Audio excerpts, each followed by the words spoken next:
Just like the Great Salt Lake, I'm salty AF, baby. If life is a circus, then this dancing bear is in the center ring. Hello! I'm Hunter Harden. And I'm Papa the Bear. And welcome to the Real Housebears.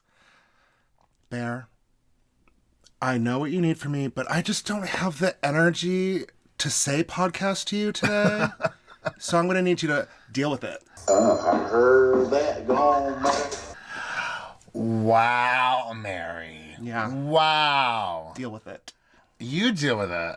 How dare you speak to me that way? Well, I just saw on the socials today that Heather and Whitney are dealing with it.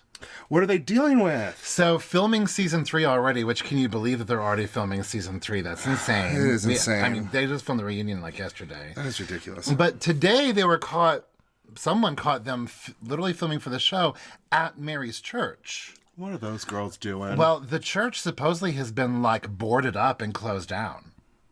She's getting all of her money online now. I don't know what she's doing. I don't know if she lost her congregation after they saw what a monster she was. I wonder if people started asking her questions or something, or people started saying how they felt about her, and she's like, nope, boarding it up. Yeah, no church for anybody. Right? That's why I don't trust human beings. But I mean, there's been so much. I mean, even recently, there's been an interview with Mary's own mother. I don't trust human beings. Mm-hmm. I've only got to watch a few clips of it, but like Mary's mom is saying that Mary is a victim here, that Robert Sr. is to blame for all this. He's not as strong as me. Hey, if being a victim means that you might have to sleep with an old guy maybe once, and don't even have to sleep with them, but then you can get all of these empires and all this money afterwards and be praised afterwards for it, hell yeah. Being a first lady, you lead by example. I mean, they don't sleep in the same bed. They don't even sleep in the same bedroom. Victimize me, Captain. But, I feel like it's probably quite a two-way street there. I'm sure that he controlled the money, and she's like, let me get on that money. Have you seen her closet? My goodness, of course she got that money. Yeah. And those homes. Multiple homes. She doesn't know how many she has, but which one was her favorite? The Vegas home. This is one of my favorite homes. Okay. It has not been a great week for Janine Wynn. I'm pissed. I'm afraid to speak on it because I don't want to get kicked off of the Real Housebears. Well, if I can be selfish for a moment, I'm really disappointed that we can't use her promo anymore. Yeah. And plus, because I really like the way she said it too. And so, I know, I loved it. And, we only have the two others. Whitney hasn't sent us hers yet, and we never got one promise from Meredith or Lisa. Yeah. So now we're down to our Heather and Jen's promos, which are great, which I love them. Jen's still here. Oh, wait, I thought she was in Rikers Island. But maybe we should add our own. I hate being Hi, I'm Hunter Harden, and you're listening to the Real Housebears podcast. So if you have been living under a rock for the past week, Jenny, some old Facebook posts. Not even Jenny's. That old. A few years ago. Yeah. Posted, about some anti-Black Lives Matters memes and some disrespectful George Floyd memes. It blows my mind that people that have been, have been on that side of racism a lot because of their ethnicity. Like Jenny she's been on that part where she's judged before people even meet her because of her ethnicity. And she's going to not be a part of Black Lives Matter because there's obvious racism there. It just blows my mind that there's certain people out there that aren't for it. I don't even get that.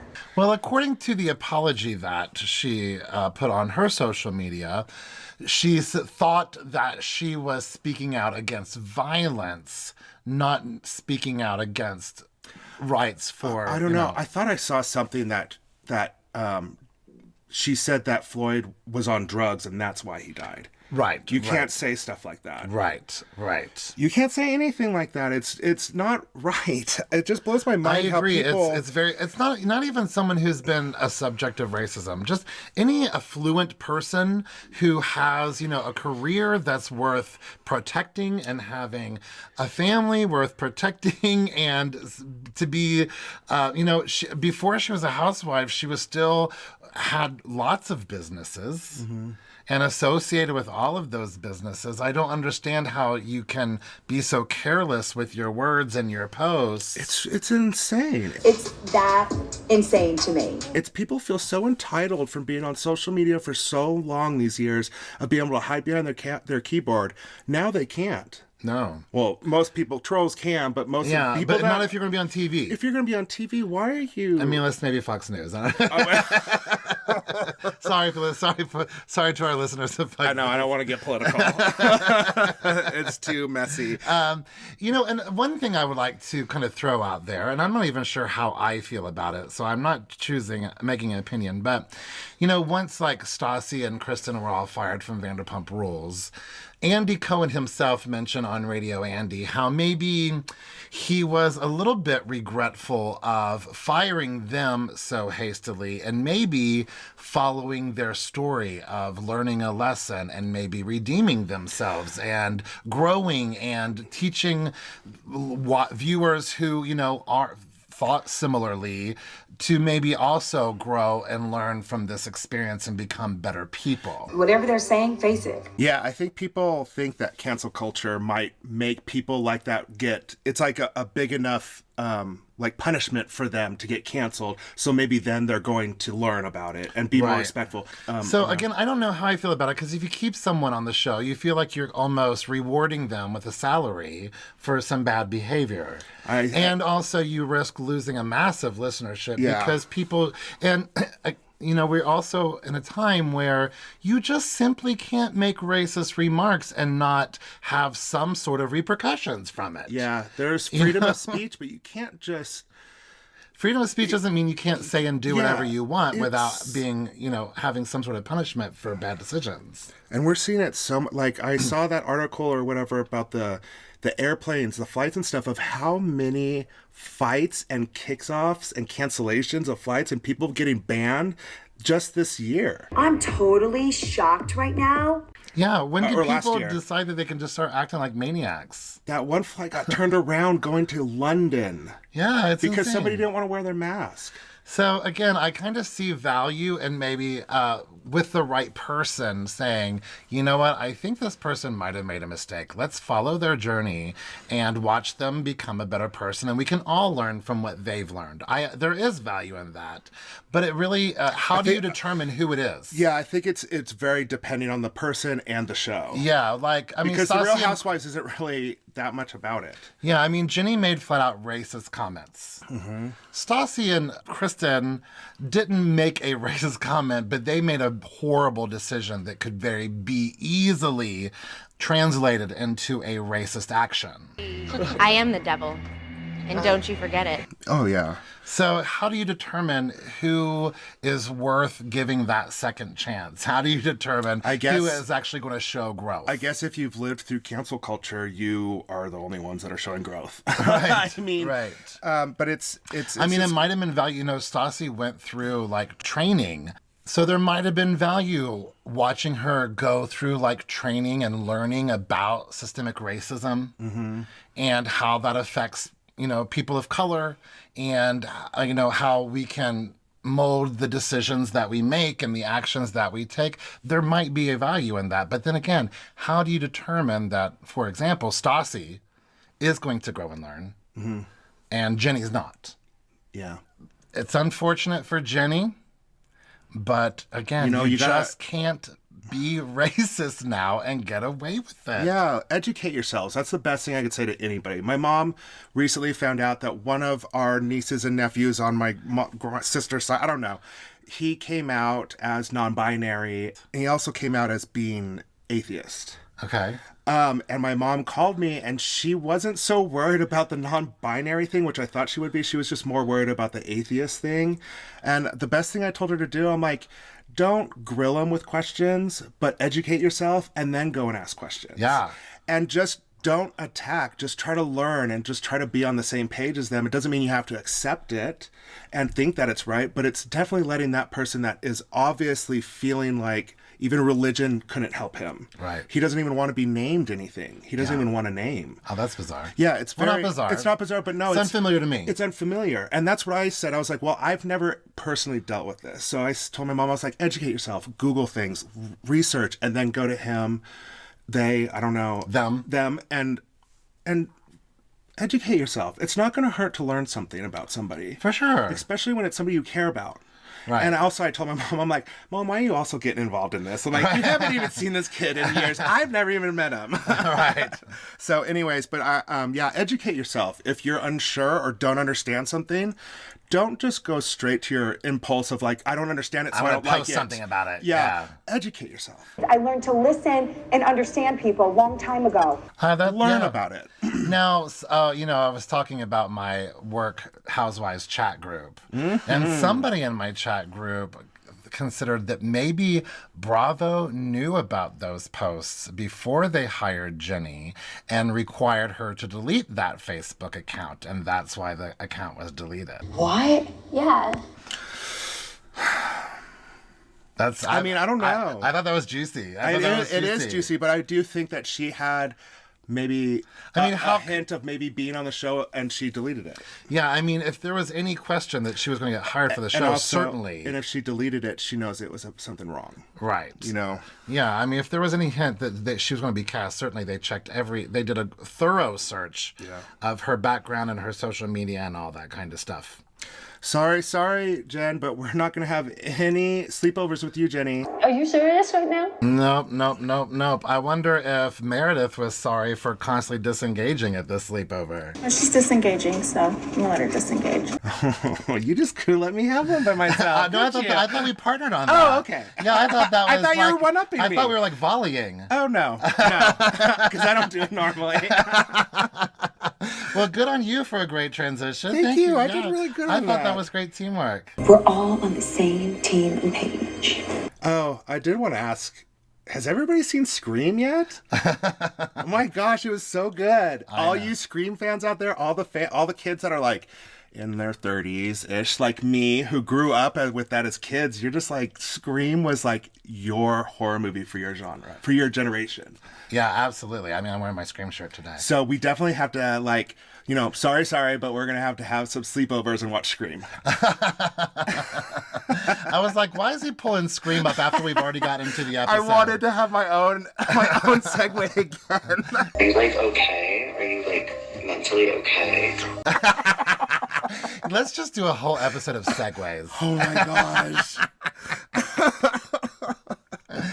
I mean, this is really creepy. This whole thing is creepy. What are we even talking about? So, this week's episode, if you didn't catch, was Sorries and Sleepovers. We had 3 full transitions, so if you didn't get it, you need to wake up. I genuinely would give anything right now to wake up for you grabbing my boobs. Wake up, y'all. Welcome to the Real Housebears, home of the segues. We can find 18 ways to use sorry or sleepover in a sentence. Or even and. My goodness. So, I mean, literally, the episode starts off with Meredith disengaging.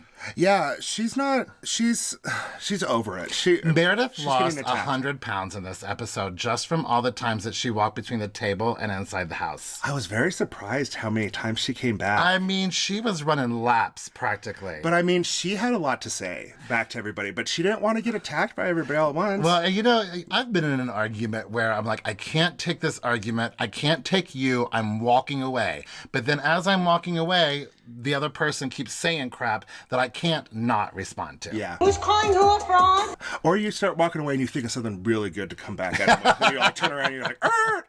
And Meredith has some pretty good one-liners. Oh, yeah. She has some pretty good one-liners. I love it later when she's like, I'm going to call the CIA while I'm at it.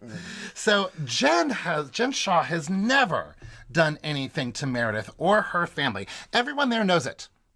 You all know it. And no one says a word.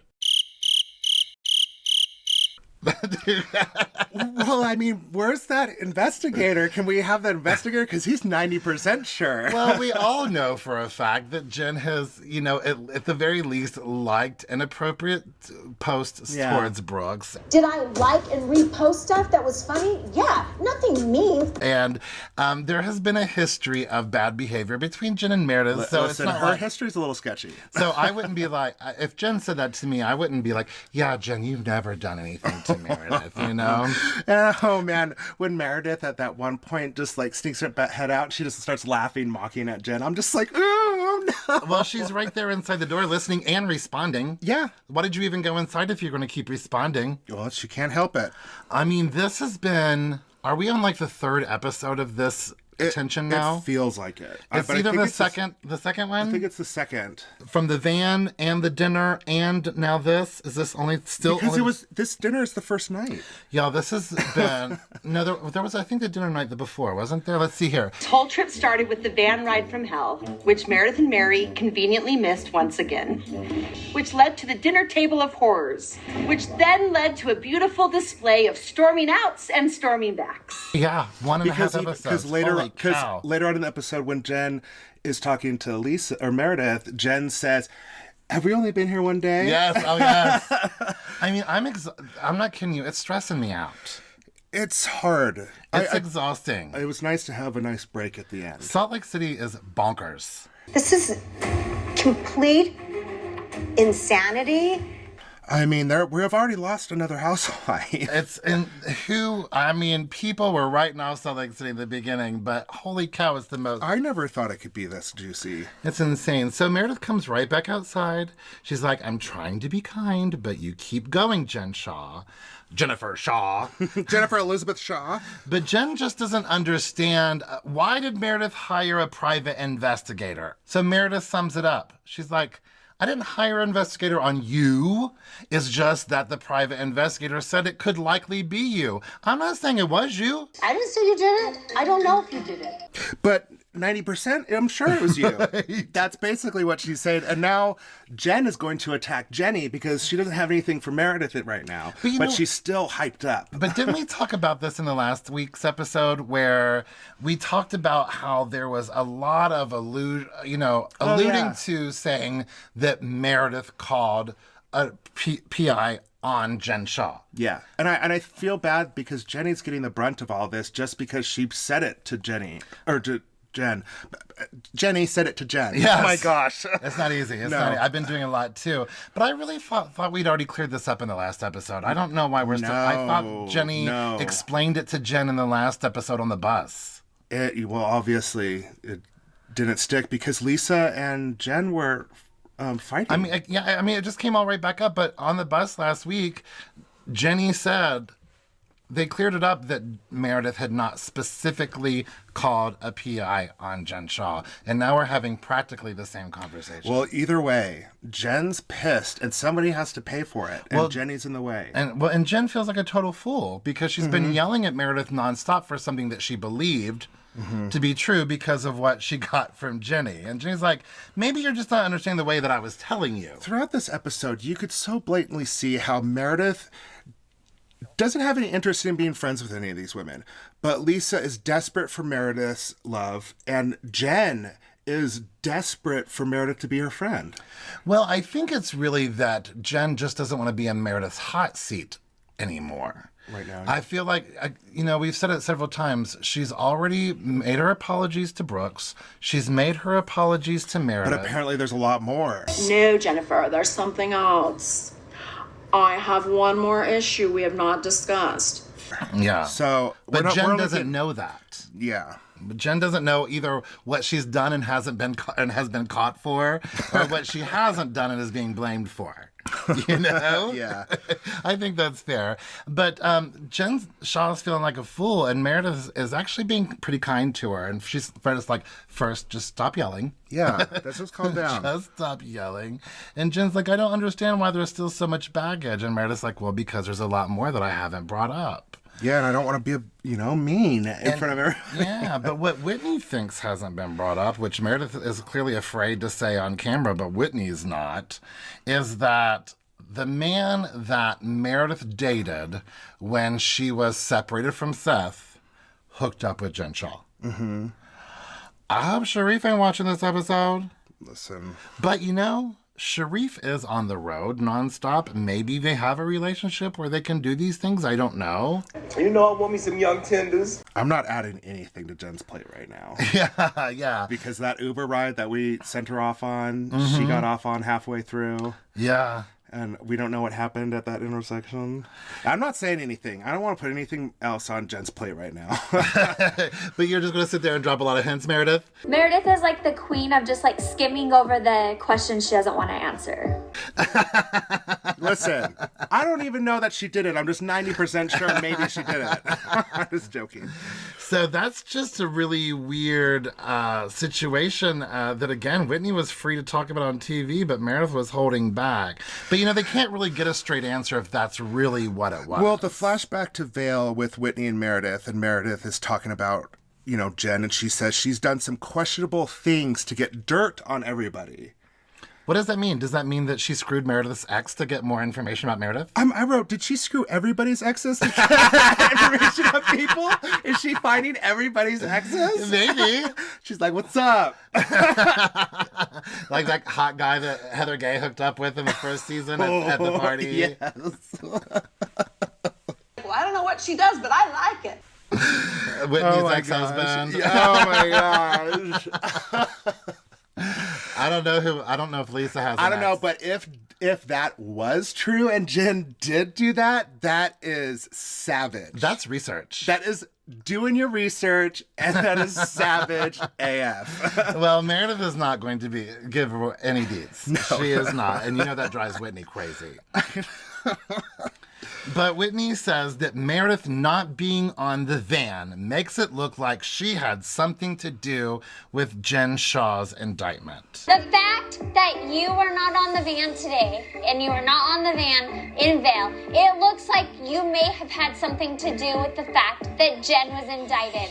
Meredith loses it here. She's like, I'd never believed in this plot to begin with in the first place, but it's been fun. This journey's been fun. But Meredith, now that she's hearing it, she is so offended. She is shook.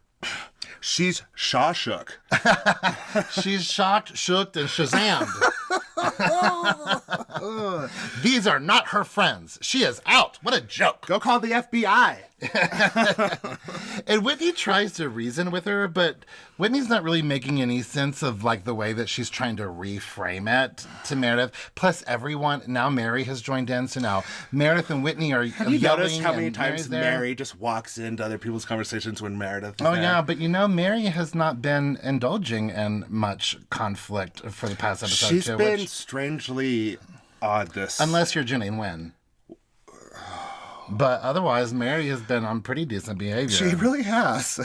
But why is it so hard for Whitney and the rest of the cast to understand why Meredith wasn't on the bus?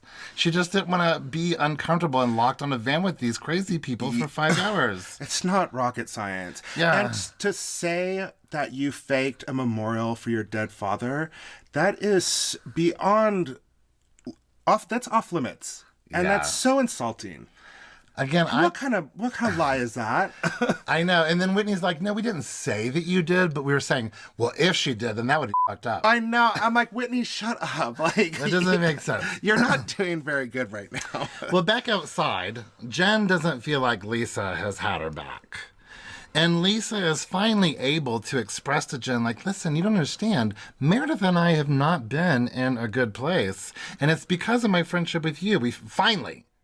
But she doesn't even say because my friendship with you. It's because she wasn't a good friend in certain situations or something like that. She doesn't flat out say it's because I'm friends with you, Jen. But which we all I'm know. very surprised by that because I don't think Jen knows that. I feel like there was some alluding to it. I feel like the point was getting across. Okay. Maybe I don't think maybe so. I impressed I don't that think on so. it. But immediately, well, she's obviously hurt. Lisa is by Meredith. It's just, I hate seeing Lisa so sad. Well, Jen does a real quick flip. Jen's like, Lisa, you haven't been a good friend to me because the way that you prefer Meredith. And then Lisa's like, yeah, but Meredith and I aren't fighting. And then because Meredith thinks I haven't been a good friend to her. And then Jen starts getting on Team Lisa. Well, has Meredith been a good friend to you, Lisa? Say it. Keep crying, but say it. Was she? Say yes or no. Like, I just literally... Stop! Just say yes or no. She just is like so mean. She's just like, yes or no, Lisa, say it. First, I'm mad at you, Lisa, for not being my friend. Now I'm mad at Meredith for not being your friend.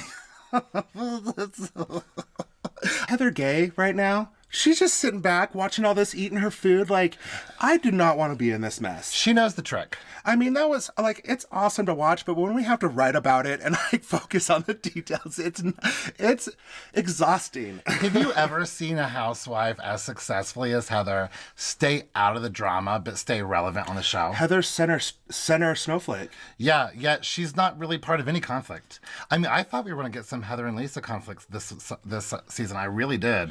And we only have like 2 episodes left. Yeah, I mean... Heather has really not been involved. But she's been in it. Oh, yeah. She's been in all of it. She's been the most cut-to housewife. She's like the narrator. Oh, yeah. She's the lone Greek chorus. Oh, it's perfect. Yeah. She's like the 2 old men judging the movies from Jim Henson. You can't have Salt Lake City Housewives without Heather Gay. You can't. She's the perfect narrator for everything that's going on because she's saying the things that we're feeling. Absolutely. Absolutely. And she's eating the things that we eat, like sugar babies. Right. I'm a modest woman. So Meredith comes back outside with Whitney and explains to the rest of the group, please get it through your thick heads that the reason why I haven't been on the van is because everyone is at my throat. Yeah, have you guys not seen this night? Like, I don't have any information to give the FBI at all. So let this whole crazy nonsense go. And I would not feed information on somebody. I don't have information to feed. And everybody's just like, well, I don't know what else to be mad at now. Well, Jen could be mad that 3/4 of her fingernails are missing. Oh, you mean Lisa? Both of them. Jen Shaw's missing almost all of her. Oh, yeah, I saw. No, Jen Shaw's, she's missing whole nails. I mean, on one hand, I think she has like only 3 nails. Yeah, Listen, Lisa just lost the one. It's hard to wear nails. I've tried it. Especially when she's been drinking since before they got there. I mean, trying to just hold things. With those giant nails, and not to mention that Jen Shaw is so short, her fingernails are about as long as she is tall. And you know what? You really have to have, like, when you're doing nails, you really have to have, like, starter nails. Don't start off with the claw nails, because that's what I did. Like, my sisters found, like, a whole bunch of them in, like, a dumpster from this company that went out of business. Press-on nails? Press-on nails. And I filed all to a point. I almost stabbed my eye out, like, 16 times trying to itch my face. I would say so. And then I went jumping on the trampoline. Girl, that was not a good idea because they all came off hard. That doesn't really sound like a good idea. But it was fun to jump around with my hands in the air going... and like be like a tiger. Oh my gosh. And like scratch my friends and stuff. But yeah, it didn't end very well. I almost ripped my nails off. Oh my gosh. My real nails. Gross. Now everyone is saying again that no one actually said that Meredith hired a private investigator against Jen Shaw. It's all very muddy. But we all know what we heard and what everybody was leading to. Yeah, I mean... everybody was making up these huge plots to make it look like it was some kind of John Grissom novel. I mean, when they were in Vail, they were doing everything but flat out saying Meredith hired a private investigator specifically to investigate Jen Shaw. I think they could find Jennifer Shaw without my help. Well, because Meredith told everybody that she hired a private investigator against Shaw. She didn't she didn't say she hired it for everybody. So now Jen wants Jenny to apologize for screwing it up. I know.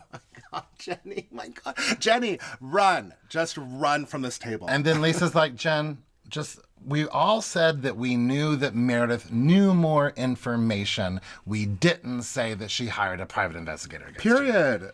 So it looks like we're about ready to move past it because Jen gets to throw something at like Jenny's chair, but I think it hits Lisa. It says something like, here's for your friend Jenny. Like Jen is so childish. She's just like, like in middle school when you're on a date and somebody shows somebody else more attention and you're just like, well, fine, you guys can go ahead and be friends. Yeah. Actually, it is. It is very much like that. But Lisa, she walks in to falls her in. Like, Lisa cannot handle anyone having conflict with her, but luckily she goes in there and she's like, all right, I'm not going to do this. And I love it how she's like, I'm not going to follow you. And Jen turns around, good, I didn't want you to follow me. I'm like, that is such kid stuff. But, you know, Lisa did this a few weeks ago with Meredith. She followed Meredith in. They were fighting, and she's like, no, I'm not doing it. So Lisa's learning. She's growing. She is growing. She's like this podcast. Oh, goodness. We learn, we grow, we explore, we experience. But most of all, we learn new things about ourselves. Oh, my gosh. Shut up. Shut up. Shut the fuck up. So Meredith, instead of calling her husband, calls her son. Okay, I love this part. I do love this part because I wish my mom was more that way to me. But I think because I'm the youngest of the family, I'm still the baby. But if my mom called me with issues she was having in her daily life, I wouldn't be happy about it, but I'd be so honored that she's looking to me for answers or for some kind of relief. Well, you know, my mom is widowed, so she does do that with me sometimes because she doesn't have anyone else to do that with. But if she were married and she couldn't have these conversations, she wouldn't be talking with her spouse. I would be worried. Well, who knows what Seth is doing? Yeah, well, I think that Brooks even mentions later on in the phone call that glad that Dad doesn't know about this so that his trip isn't tarnished. The trip that he got you was tarnished. No, I have nothing bad to say about this. It actually made me feel really good that Brooks was her soundboard. Perfect. Thank you so much. Okay, I thought it was weird. It made me feel she, great. I thought it was weird, especially when she started off the conversation like something like, "You wouldn't believe it, honey." I was like, "This is weird." It's her son. Yeah, I just thought it was strange that she called her son instead of her husband. Well, I guess that's what this podcast is all about. We have two different opinions. Are we about growing and learning, or are we about different opinions? Make up your mind. I have to add it to the list. Well, Brooks doesn't really care either way about Meredith, about any kind of accusations, because Jen is allegedly defrauded all kinds of people. He's like, who cares? And Seth doesn't need to know that this trip has been tarnished. Brooks even feels bad for the husbands. I mean, because they got this trip for her and they wanted them to have fun. I know, they're never going to find out since Meredith didn't call him right there. Well, I mean, Lisa is feeling in the middle of Jen and Meredith. She's been feeling that way all season long. They're all like questioning each other's loyalty and each other's friendship, and it's hard for her. Whitney is excited that Lisa and Heather are the ones that Lisa's like talking to Heather about it. She's like, oh my God, Lisa and Heather are like friends. And she's trying to make team happen. And Whitney, you need to stop trying to make team happen. I think what Whitney was trying to say is, we're on the same side. Well, Heather and Lisa in particular, I think she was trying to say, oh, look, Heather and Lisa are finally on the same team. Whereas they've been on opposite teams all of season one and, you know, probably a good portion of season two. So I think that's what she was trying to say. But, you know, Whitney shows the liquor on her face. And the way she talks. Yeah, she really, I think that she's eloquent when she's more sober, but when she gets... We learned that from season one. She's not the best speaker when she's drunk. Yeah. Especially about serious issues. She's not able to pick out the key words that are going to really convey what she's trying to say. Yeah. So I think, but Lisa's like, no, I don't want to be like two teams. I want to be all one big team. But that's what really Whitney was trying to say. Yeah, yeah. Look, we're all... No, I totally understood. But I'm like, Whitney, stop saying team. It's not happening. Because even when she leaves, she still keeps talking about, you know, team, like motherhood. We have children.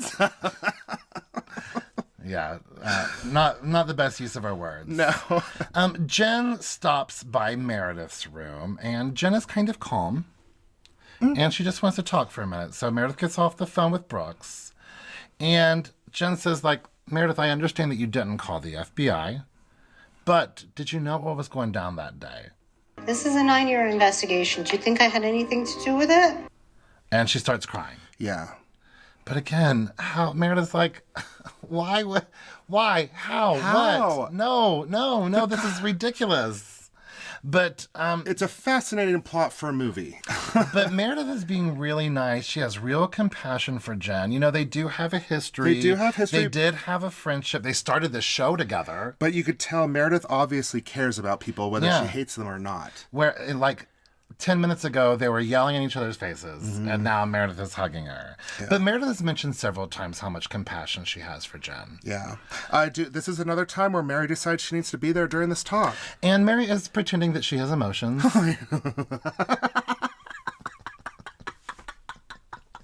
You show respect. She's like, stop, you guys are going to make me cry. Yeah. Meredith thinks in like 4 or 5 years, maybe Meredith will really forgive Jen. Maybe but to be honest, I think that's the most rational thing Mary has said. I mean, they're hugging now. It could be even quicker. No. It's going to take some time and some not just talk, but actions moved into that. To heal that relationship. True. Well, and who knows what's going to happen? Season 3, good Lord. Man. Well, before we get to the next morning, let's take a little bit of a break. Yeah. We got some fun stuff to get into, finally. Hooray. But we got another tirade to talk about first. And we've got another Brooks Marks tracksuit. Well, we should have 3 more Brooks Marks tracksuits. Where's my Brooks Marks tracksuit? I want one of those tracksuits. I wish he would send us one, even though we've dogged on it so much. I just kind of want one just to be like, hey, I got a Brooks Marks. I would totally sport a Brooks Marks tracksuit. But should I make Hunter Harden tracksuits with the same exact logos? Yes, you should. I have a sewing machine. Just give me the tracksuit, the blank piece, and I'll sew those straps right on there. Well, let's go do that during the break. All right. Bye. Bye. Will you make sure she doesn't go home? And I'll see you in a few minutes in your gear. Hi, this is Jen Shaw from The Real Housewives of Salt Lake City, and you're listening to the Real Housebears podcast. Hello. We're back. We are back. We're ready to rock and roll. And Meredith the next morning is back on a rampage. She comes out heated with sunglasses on, and she's like, family's off limits. She is screaming. Oh, she's hyped up. So last night around 3 a.m., Lisa went into Meredith's room and told her that all of the women feel that Meredith had lied about her father's memorial to escape the bus ride. Meredith probably did not get a wink of sleep all night, and she stewed, and as soon as she heard that people were up, she made her move, and she just started So I wonder, is this a case of telephone where it was lost in translation? Why would Lisa even tell her that? Like, I am so confused. I'm so confused. Is this another case of Lisa meddling? You know, she has a reputation of meddling behind the scenes, and then when she's on camera, like, oh, that's not what I was trying to say. That's not what I did. Well, I mean, later on, Lisa's like, okay, this must be the way she could have found out. Because somebody said this on one day, I said this on another day, and then another day somebody said this, and I said this. That she pieced it together, and last night she came to that conclusion, because it wasn't me that said it. Which I'm just made like, no sense. Lisa, I'm like, this is such a crazy Scooby-Doo type of plan that you've got going, and it doesn't work. But you know, I really related to Meredith here, because if I go to bed mad, I wake up furious. That's what I'm saying. I don't think she really got any sleep, and every time she woke up, she just kept thinking about it. Oh, heck yeah. Because I don't think I've seen Meredith this mad. No.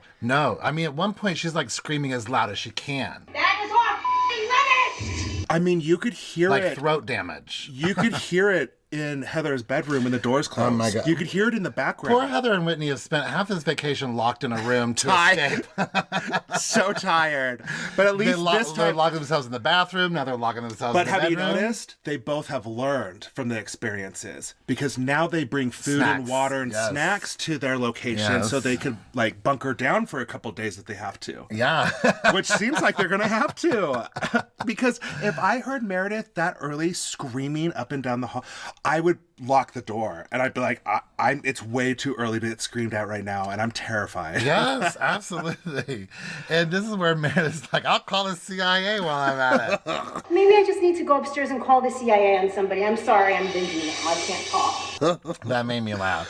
Lisa's trying to talk Meredith down, but Meredith is, like, again, at the top of her lungs. Oh, I forgot. When Meredith was screaming at one point and she has her back turned to the foyer, you could see somebody running in the background. And I didn't see who it was.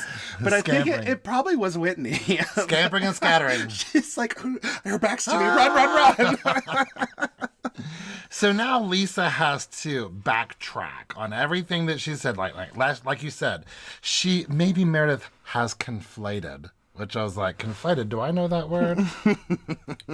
Conflated.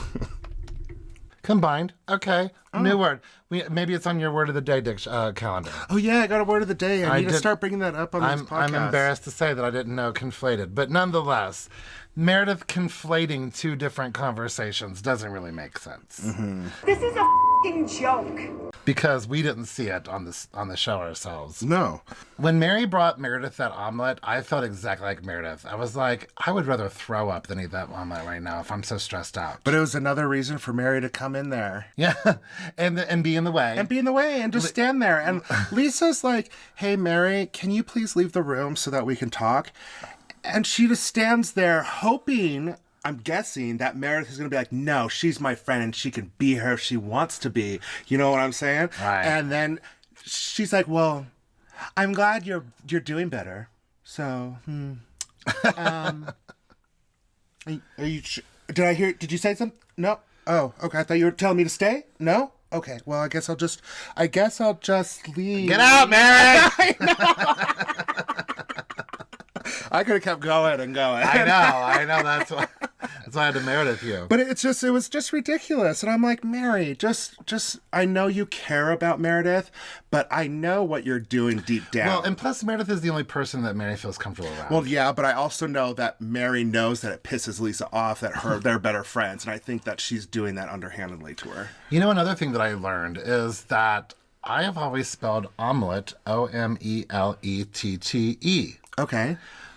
But it comes up on spell check because, according to Google Docs, omelet in America is spelled Omelet. God, you're so stupid. But I am not stupid. And it's spelled Ette in British English. I have never seen it spelled Omelet in my life. I don't know if I've ever seen it spelled the way you're doing it with two E's. I mean, two T's. I've never seen it spelled without two T's and an E at the end. But then again, I'm not really thinking about omelet. I'm just reading it. Maybe I grew up in Britain in another life. You're very British today, darling. Does Meredith have hostility towards Lisa? Yes! Meredith, are you kidding me right now? Because Lisa has been hostile towards Meredith. And I do love that after she says, you've been so hostile towards me, and Lisa goes, I am fuming mad right now. But she's like, are you kidding me? But I do feel for Lisa here because Lisa has been the, I don't know, beaten down by Meredith because she's having fights with other people at the time. But there's also been multiple times during the season. Well, there was one time in particular when Meredith is like, Lisa, will you quit screaming at me? Well, yeah. But here's what Meredith doesn't understand. Here's the difference between Meredith screaming and Lisa screaming. Lisa screaming has been about, Meredith, I want you to understand why you don't need to have conflict with these other people. I want you to understand. Let me explain to you what's really going on so you're not so mad and there's so much conflict. Listen to me. And Meredith just hears yelling. Well, Lisa grew up with a bunch of sisters. How else do you get your point across? I'm one of 6 kids. Right. I'm the same way. I grew up with a very loud family, so when I'm arguing, I yell. But it's not that I'm yelling. It's just I have to get my point across. Mm-hmm. Which I am yelling. But yeah, but it's not a yelling of anger. It's yelling of listen to me, which has been Lisa's yelling. Because Lisa has been so desperate for more attention from Meredith being a friend towards her. But I also feel like Meredith's yelling has been a lot of the same of like, listen to me, you're misunderstanding what I'm thinking. What I think it's really, it's mostly been first shock for her and just blatant, like she's can't believe what she's hearing kind of things first. And then she goes back to it and it's like, you guys are not listening to what I'm saying. And this is all ridiculous. No one's listening to anyone, really. No. Meredith is fuming mad. She's not ready to talk anymore. So Lisa leaves Meredith's room, and then all of the ladies who were standing outside of the room scramble like rats. I know. Heather and Jen. And Whitney. No, Whitney went back to the kitchen. Remember? She went back to the kitchen, and with Jenny. So they're the only, like, good children right now. But, like, Heather and Jen, that's totally like what me and my sister Kitty, when somebody was getting in trouble at the home, we'd all be, like, sneaking up to the door to hear them get yelled at, and then as soon as we hear it's over, we scatter. Is it the best position to be in? Absolutely not. Jenny joins the conversation, and Mary doesn't want anything to do with whatever Jenny has to say. I was like, are you serious, Mary? But then I'm like, oh, it's Mary. Of course. She's Heather's gonna be like, so blatantly rude. Yeah, but Heather's like, why are you this way with Jenny in particular? And Mary just doesn't care about Jenny. She only cares about things that matter. And you will accept it. What a great pastor. Deal with it. I want to go to that church. You know what? When I want to get beaten down emotionally... That's the love of God right there. Let's pray. It's honestly, though, I haven't seen a single thing of Mary that's been even for a regular human to be good. Not just a pastor or whatever the hell she is. Yeah. So Meredith marches out to the kitchen just to clear up who has been speculating that she made up a memorial service to miss the trip. And Whitney's like, no, we didn't say that you did. We just said, like, if you did, that would be really effed up. And if I was Meredith, I'd be like, okay, it was Whitney. When actually it was Jenny. Oh, yeah, it was at that car ride. She's the one. But do we even know that's true? Yeah. And Whitney ran with it. Yeah. So finally, they get to a point where there's just really nothing left that can be said, I think. And so they agreed to just put it all to bed. We've all had enough. Let's go have some fun. We're going to connect with nature, and we're going to honor the mothers within all of us. I honestly think everyone just needed to scream for 2 days. Meredith, 12 hours or however long they were there for. That's 60 minutes twice. But Yeah. I think they needed to all let everything off their chests. Yeah, I mean, Meredith in particular has been screaming through this whole episode. And she hasn't been sleeping. But she's also been attacked about something. By everything from every angle. Yeah. Even Jenny had something to say to her about the slanted eyes comment, how she didn't say anything to Mary. I mean, it's Meredith every has direction. really been under attack. Yeah. It is over the top, unfair, aggressive. So Heather has two big announcements. Two good news. Meredith and Mary are going to go hiking with them. Woo. And Heather found Lisa's fingernail. Cracked in half. Dang. Lisa's so excited about it, but I guess you can glue it back on even if it's cracked in half. And plus, it looks bad if you're missing a nail. Don't talk to Jen Shaw about it. Jen Shaw don't care. Can you believe that Mary is not only going on this hiking trip, but doesn't complain even one time? And is actually fun? I'm just in the moment. I feel it. I feel a cleansing. I feel a type of surge of exercise that got my blood flowing. I didn't expect it. I was like, here we go. Outdoors thing. But why was she so pissy about walking up a snow mountain to go snow Well, tubing? because she grew up hiking, obviously. She didn't grow up on snow tubing, I guess.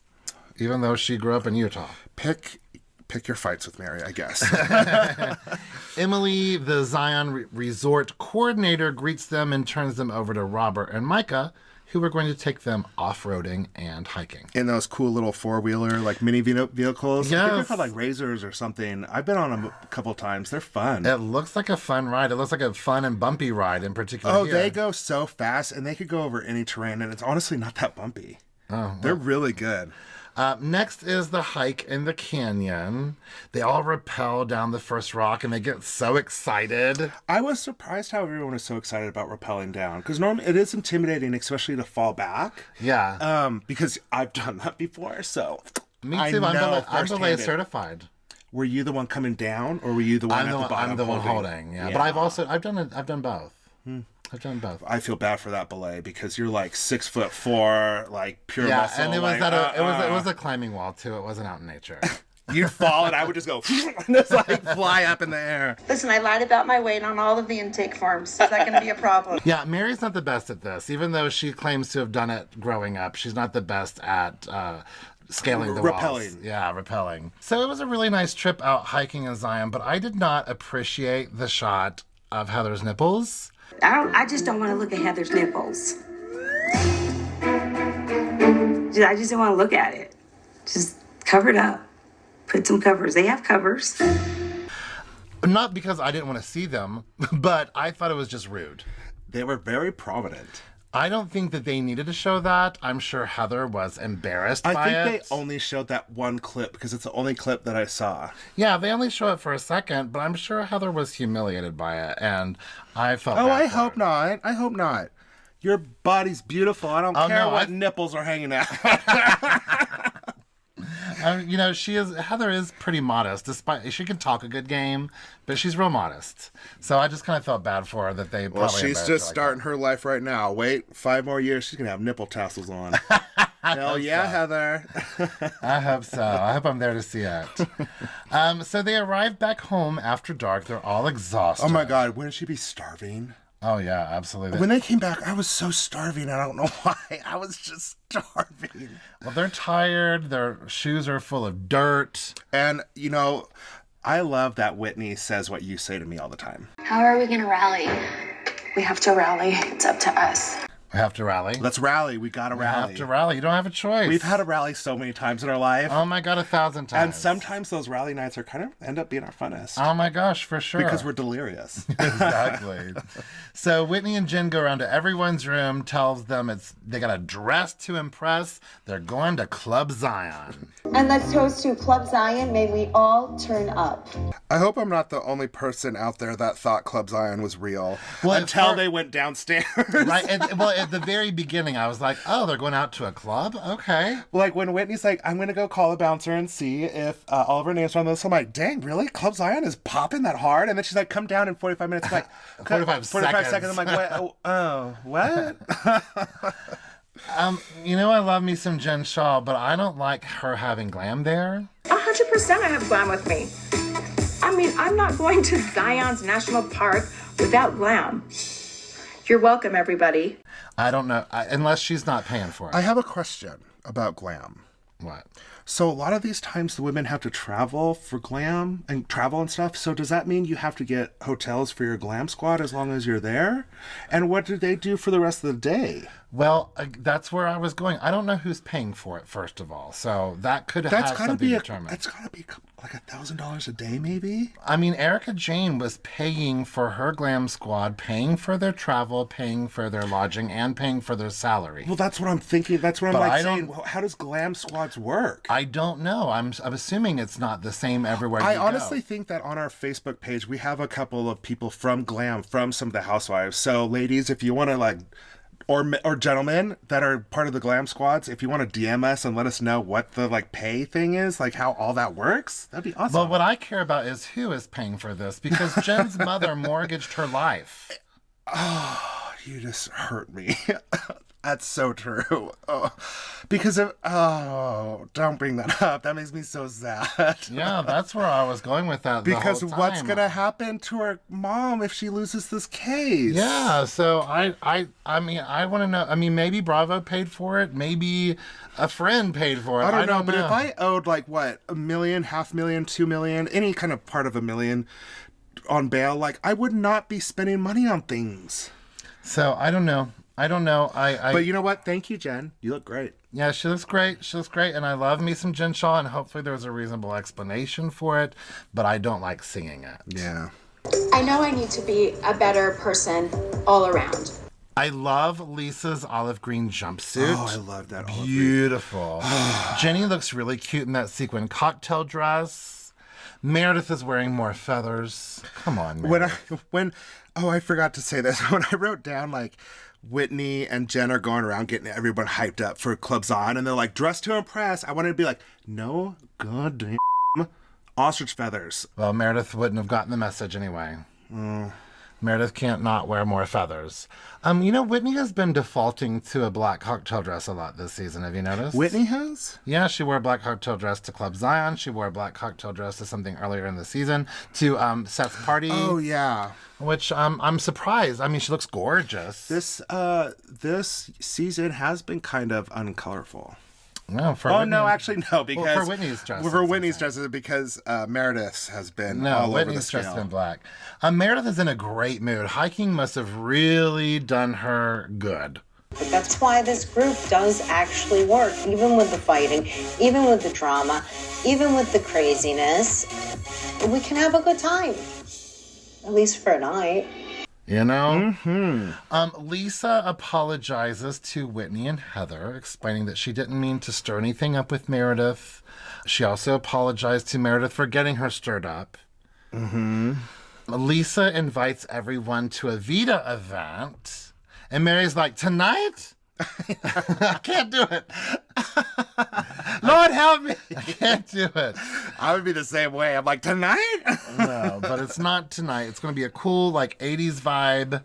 And Whitney would like a style guide so she doesn't show up in a gangster costume. Whitney and Heather are just excited they're invited. We're finally getting invited to a Vita event. I know. Hopefully soon the Real Housebears will get invited to some Vita tequila parties, maybe. And then Jen Shaw comes down, and let me tell you what, the glam paid off. Oh, yeah, she looks her great. Hair and makeup and her eyelashes. I didn't look at her nails. Did her nails get fixed? I didn't look at that either. And then, out of nowhere, Mary apologizes to Jenny. But I didn't even see a prompt for it. It was kind of a weird apology because she apologized for saying that she doesn't matter because Mary closes people out who are rude to her. And it could have been anybody. I'm just like, well, okay, thanks for the apology. I didn't hear her say rude to her. I thought she said something along the lines of when I meet someone. No, she says she closes people out who are rude to her. And it could have been anybody. Well, for Mary, it was a nice apology. Oh, gosh. For Mary, it was quite a nice apology, wouldn't you say? I mean, for Mary. Yeah, I guess so. So Jenny is just going to accept her apology because Jenny has anger issues. Are you upset still? This is disturbing. Another bad week for Jenny. Yeah. Because not only do we find out she's a racist, but she's also violent. Yeah, domestic violence. How hard and what do you throw at somebody to break their rib cage? To break a rib? Did she throw a bat at him? Because that takes a lot of force from just throwing something. So yeah, Jenny didn't stand a chance this week. This was rough, Jenny. I didn't care for this part. It made me uncomfortable. That made me very uncomfortable. That made everyone uncomfortable.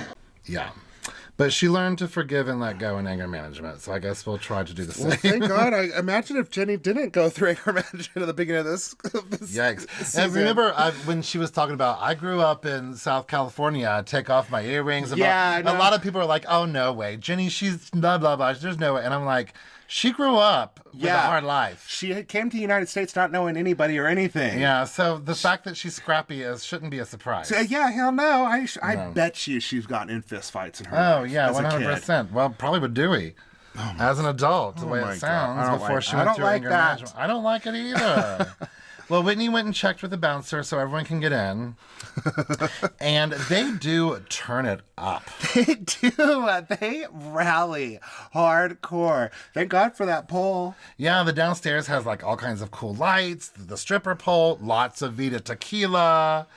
Heather only likes to go to the club to meet men, though. I don't want to dance on a pole unless I'm going to get laid at the end of the night.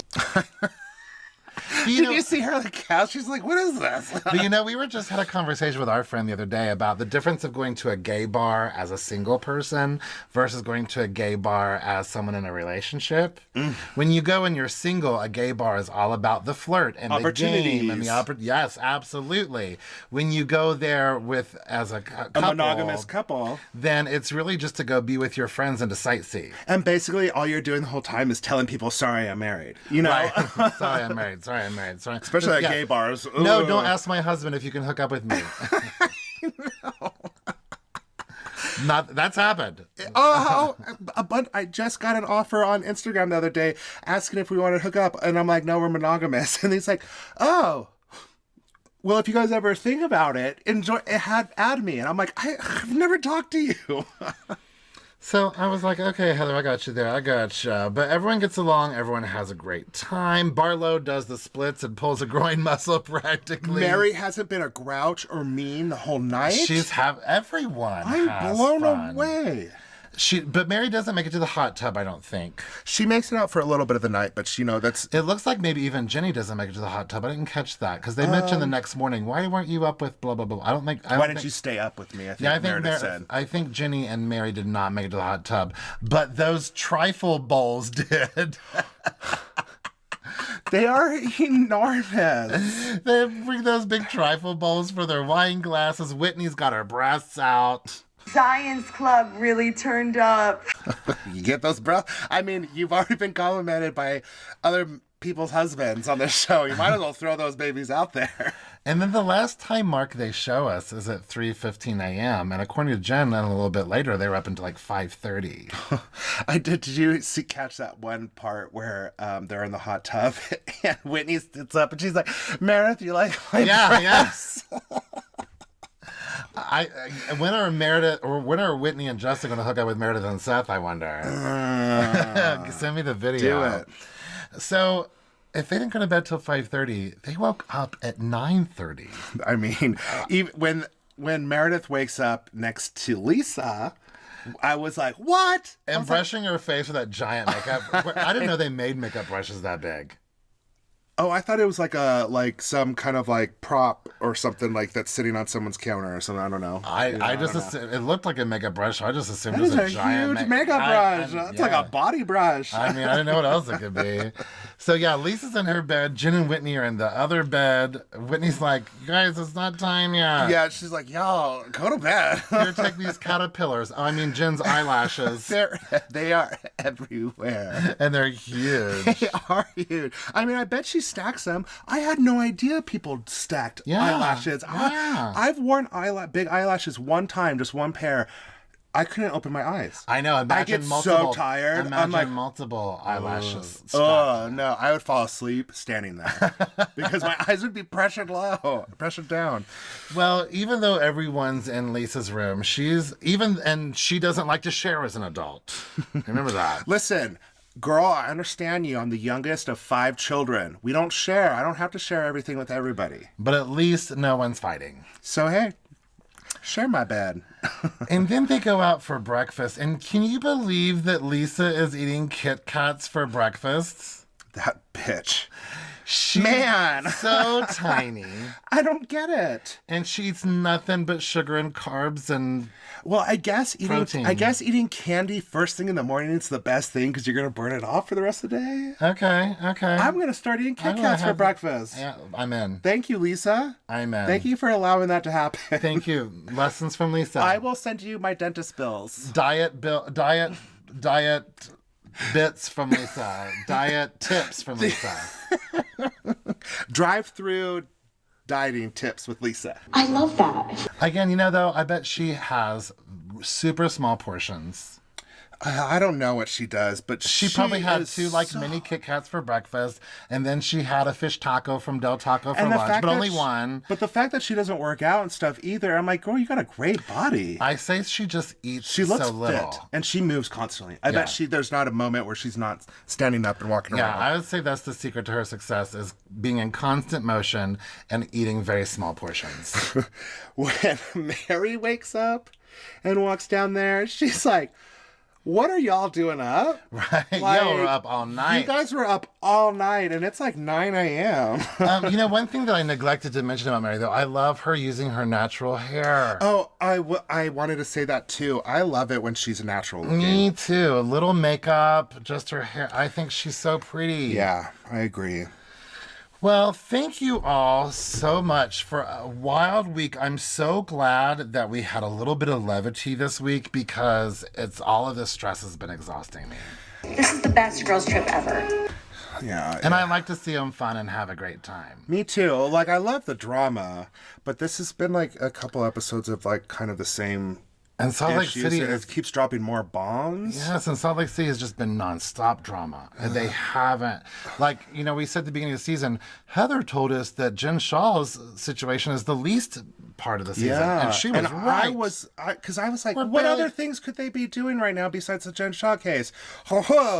Mary's Heather was not lying. Mary's Cameron, Lisa, Meredith. I mean, everybody. It's just intense. It has been really intense. But you know what hasn't been intense? What's that? Waiting to see if we got new reviews on Apple Podcasts each week, because y'all have been serving. Look at you segueing again. I told you, Segue King right here coming up.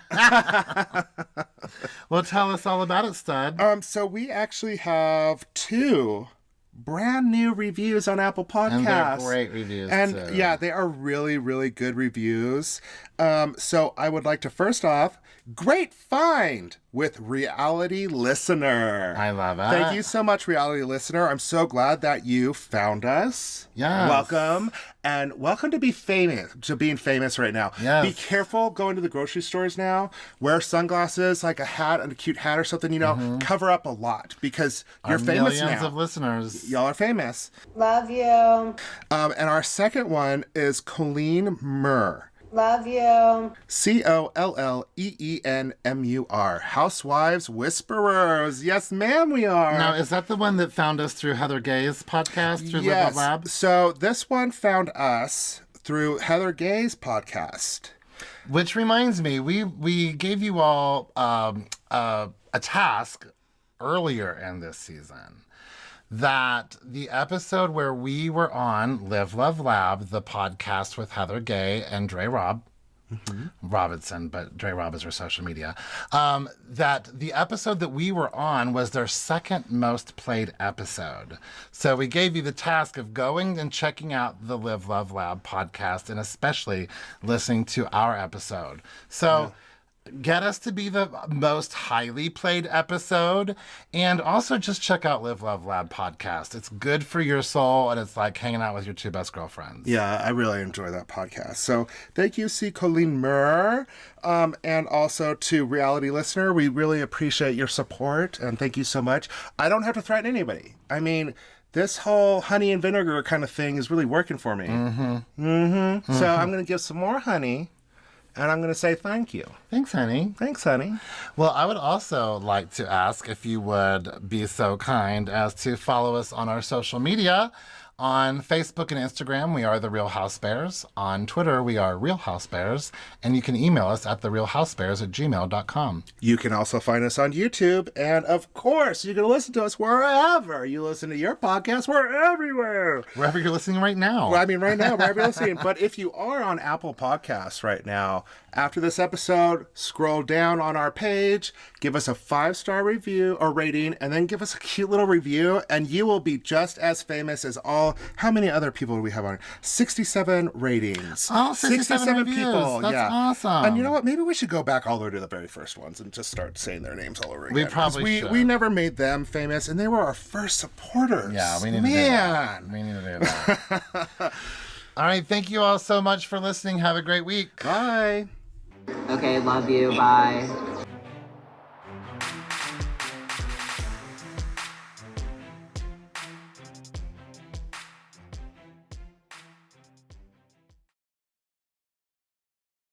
Are you ready for a sound check? It's on. Oh.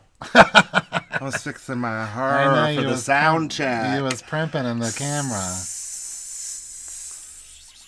Sound check.